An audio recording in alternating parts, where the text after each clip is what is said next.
বামদেব একবার কালী পূজা করে মায়ের কাছে বলে দিয়েছিলেন। সেই ঘটনার কথা শুনুন সেবায়েত অনুপ বন্দ্যোপাধ্যায়ের মুখে। বামদেব বাবার যখন 9 বছর বয়স, দীপাবলি রাতে ওনার মাথায় খেয়াল চাপলো যে মায়ের মূর্তি তৈরি করে মাকে আমি বিয়ে করবো।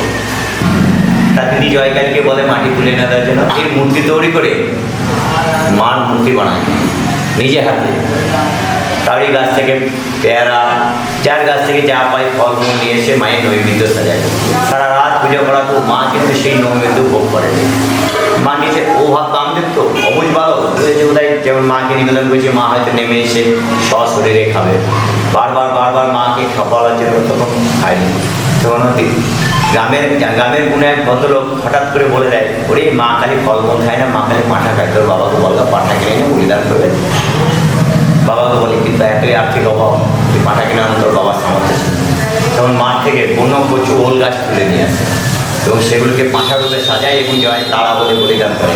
একটা পাঁঠা কাটলে যেমন রক্ত বেড়ে, সেই কচু গাছ কাটলে পদ রক্ত বেড়ে।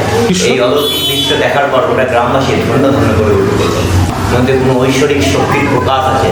তেমনি এই চুপ করা ছেলেটার এত ভক্তি, এত তেজ, যে কচু গাছ বলিদান করে, সেই থেকে আজও অবধি এই মন্দিরে সেই কালী পূজা প্রত্যেক বছর দীপাবলি রাতে নিয়ম মতো হয়।